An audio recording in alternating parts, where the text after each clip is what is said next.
Okay, hope this video finds everyone doing well. Today I am going to be making shepherd's pie. Shepherd's pie is great for the kids. It's a filling dish, it's hearty, it's comfort food. I mean, who doesn't like comfort food? And it's a pretty easy prep. So let me go ahead and show you the ingredients and we'll get started prepping it up. So for shepherd's pie, we've got some beef. I bought some grass-fed beef from Walmart, $85.15, but you obviously don't have to get grass-fed. You can get any kind of beef.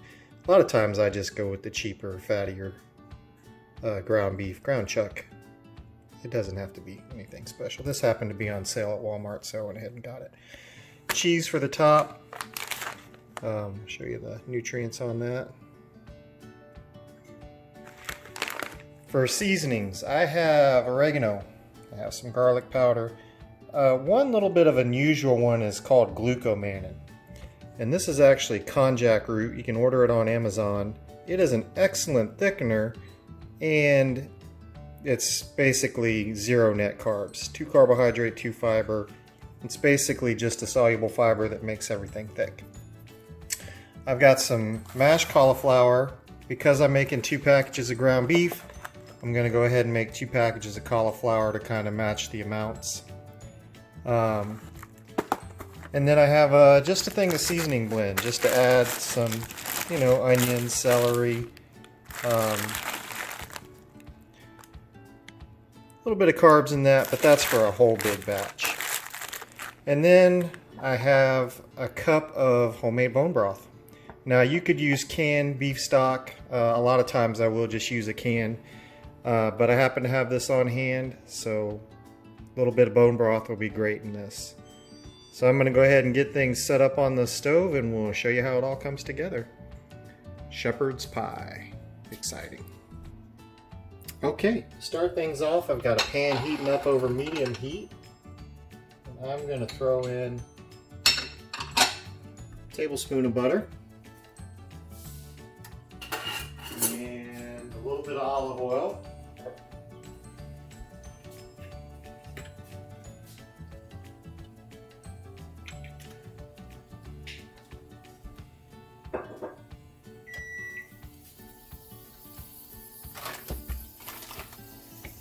Give that just a second to melt, kind of mix it together.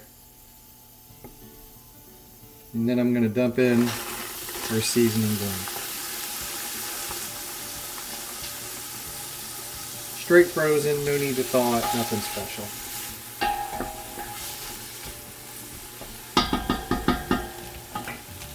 We're going to give that just a touch of salt.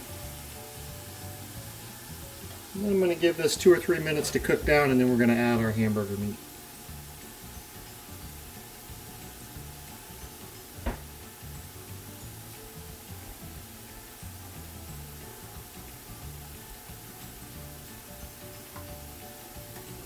Okay, it's been 3 or 4 minutes. Now what I'm going to do is I'm going to kind of move the seasoning blend stuff to the side, and I'm going to try to get the ground beef right in the middle here and really mash it down into the pan, make good contact with the pan.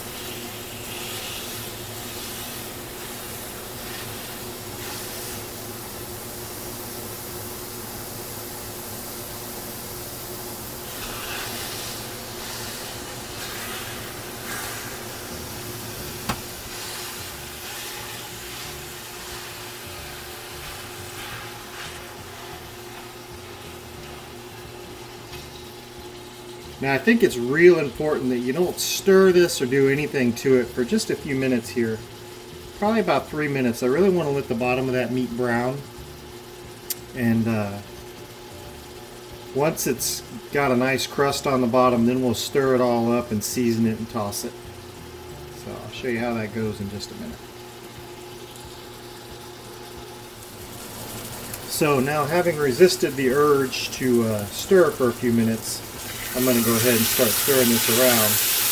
And you can see how letting it sit gets that nice brown crust on the meat. If I had stirred this right away, it wouldn't be nice and brown.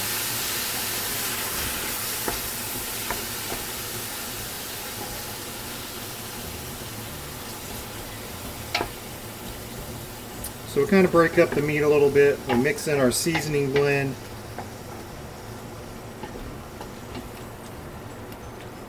And now we're going to add our garlic powder.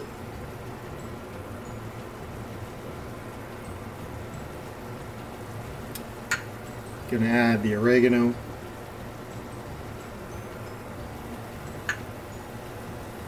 Going to do just about a teaspoon of salt. And then we're going to kind of just lightly stir that in. And we're going to kind of mash and break things up as we go so that we get a little bit of a finer texture on it.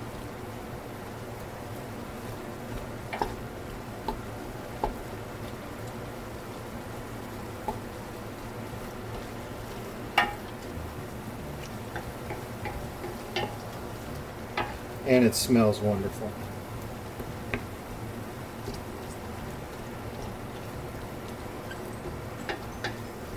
Now notice I didn't drain this. You know, part of this diet is to eat the fat.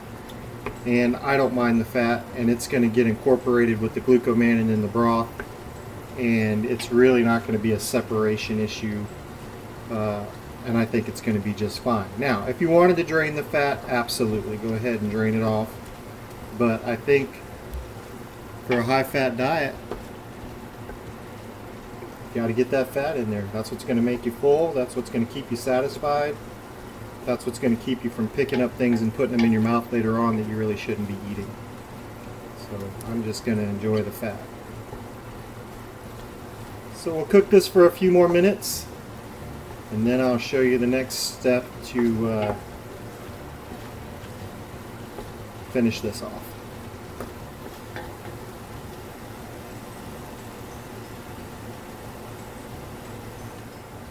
Okay, so now that this is cooked down, everything is nice, good and brown. Vegetables are soft. We're going to go ahead and add in bone broth.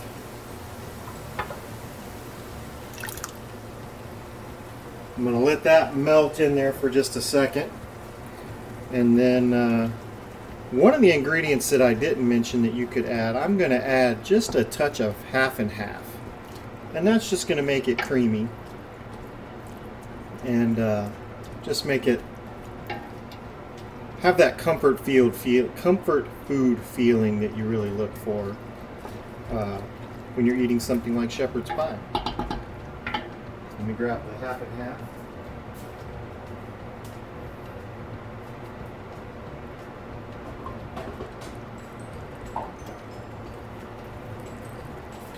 And I'm just going to eyeball it. It doesn't have to be anything special. Just a splash to give it that creamy color. And I use a lactose-free half and half, but you can use any half and half you want. And there's your macros on that.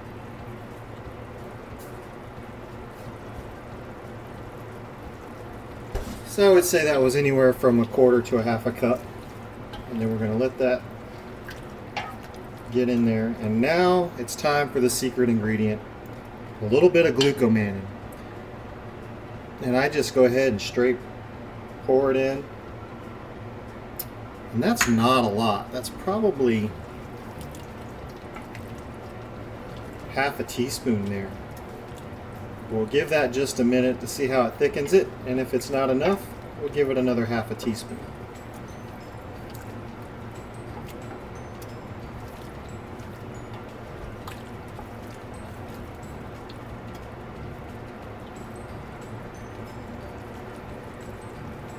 So I use this almost like a cornstarch replacement, and it's beautiful that you can just dump it right in. And you can already see that's getting that gravy-like thickness really quickly, because it's basically all fiber anyway. So how wonderful is that?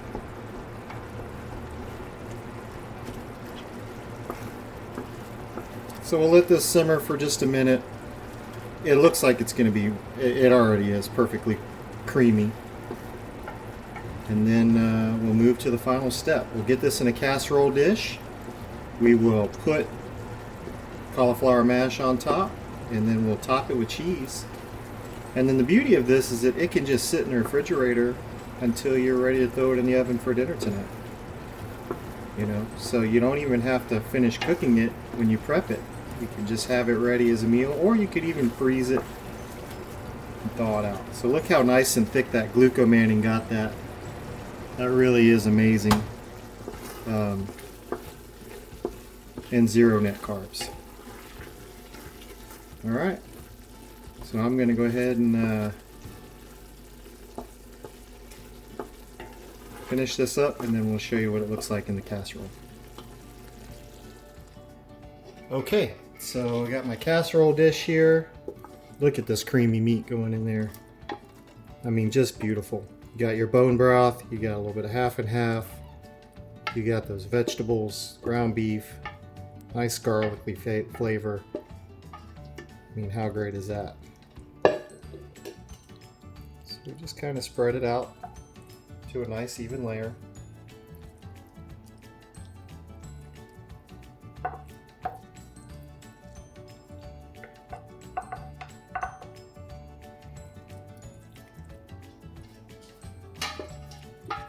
Now the cauliflower mash, I just cooked according to the package instructions, nothing special.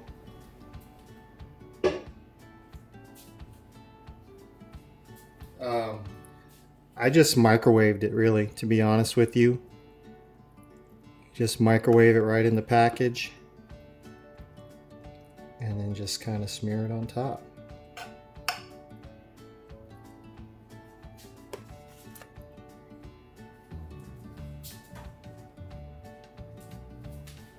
Now another cool thing I've done for the kids is I have done one side with cauliflower mash for adults, and then for kids they make tater tots made out of cauliflower with no potatoes now. And I will sometimes just do half of this with cauliflower tater tots. So the kids kind of love that, to have half tater tots and half mash, because they don't care for the mash as much as I do.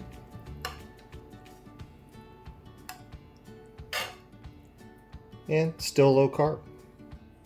Of course, I don't care if the kids eat low carb. They're growing. Low carb is mainly for me. All right.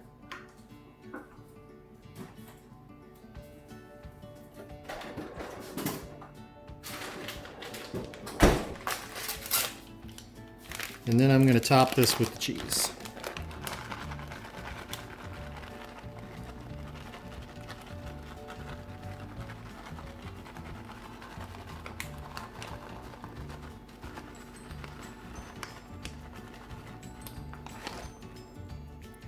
Now while this is all prepped and ready now, I'm actually not going to bake it now. I'm going to wait till tonight when the kids get home from school. And we'll throw this in the oven and it'll be ready in, 10 to 15 minutes. It's essentially already cooked. We just have to heat it through and melt the cheese and make the cheese nice. So when it's all done tonight, I'll come back, take a picture, and show you the final presentation. I am going to serve this with a side of green beans. Just plain steamed green beans. I think that's about as good a dinner as you could hope for. I mean, you've got good meat, you've got a little bit of calcium in the dairy, you've got cauliflower, and you've got green beans. So nutritionally, I don't think you're going to do much better. So when it's all said and done tonight, I'll bring you back and show you the final picture of the final product. So this is the final product after baking in the oven. I just took it right from the refrigerator straight to the oven, 325, probably for around a half an hour. And now you can see it's golden and delicious. We're going to scoop that up. I'm going to let it cool down here for a little bit, and then the whole family is going to enjoy it. I'm super excited about this dinner. So I hope you enjoy the recipe, and God bless each and every one of you. And take every minute to love your family, enjoy good food, and let's take care of one another together. You'll have a blessed evening, and I look forward to making many more videos for you guys. So please like, subscribe, and keep tuning in for more. Have an awesome night.